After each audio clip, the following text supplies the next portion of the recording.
বাচ্চাদের জন্য একটি প্রয়োজনীয় ডিভাইস, এটি হলো বাচ্চাদের স্মার্ট ওয়াচ জিপিএস সহ। এটির মাধ্যমে জিপিএস ট্র্যাক করে আপনার বাচ্চার লোকেশন ট্র্যাক করতে পারবেন। যেমন আপনার বাচ্চা যদি স্কুলে যায় বা কোনো বাইরে যায়, তাহলে আপনার বাচ্চার লোকেশন এই একটিমাত্র স্মার্ট ওয়াচটির মাধ্যমেই ব্যবহার করতে পারবেন। এটি করার জন্য কোনো ইন্টারনেট লাগবে না। আসুন দেখে দিচ্ছি কিভাবে এই স্মার্ট ওয়াচটি কাজ করে।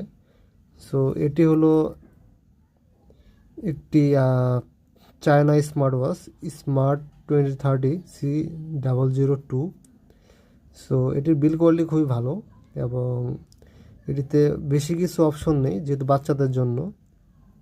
থাকবে ডায়াল অপশন, ফোন বুক, ক্যামেরা, যেটির কোয়ালিটি বুঝতে পারছেন কীরকম হতে পারে, ফটো এবং একটি গেম। এবং এখানে একটি ভালো ফিচার আছে, এটির মাধ্যমে কথা বলা যাবে এবং একটি ফ্ল্যাশ লাইটও আছে।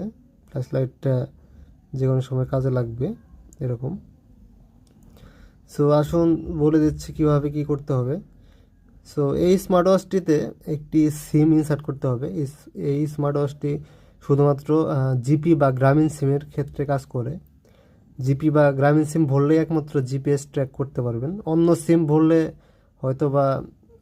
ভরলে নেটওয়ার্ক পাবে এবং কল করতে পারবেন, রিসিভ করতে পারবেন, বাট জিপিএস ট্র্যাক করতে পারবেন না। সো দেখতে পাচ্ছেন এখানে নেটওয়ার্ক আইকনে রেড চিহ্ন আছে, তার মানে এখানে কোনো সিম ইনসার্ট করা নেই। সো এখানে সিম ইনসার্ট করা খুবই সহজ।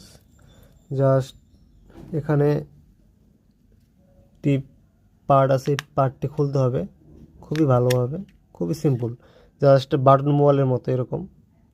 এবং এখানে ব্যাটারি আছে, ব্যাটারির নিচে এখানে সিম অপশন আছে। এখানে একদম মাইক্রো সিম, যেটা এখনকার স্মার্ট ওয়াচে বা করা হয়, সে এরকম একটি সিম এখানে ভরে জাস্ট সেট আপ করে দিতে হবে, খুবই সহজ। এবং জাস্ট এই কভারটি লাগিয়ে দিতে হবে। সো এটি নিয়ে বিস্তারিত একটি ভিডিও আসতেছে খুব তাড়াতাড়ি, সো আপনারা খুব তাড়াতাড়ি পেয়ে যাবেন। এবং এখানে USB Type 2 এর মাধ্যমে চার্জ দিতে হবে, ঠিক এভাবে।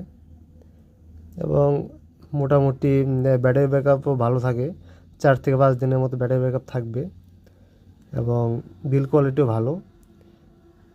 আপনারা চাইলে আপনার বাচ্চার সুরক্ষার জন্য এটি ব্যবহার করতে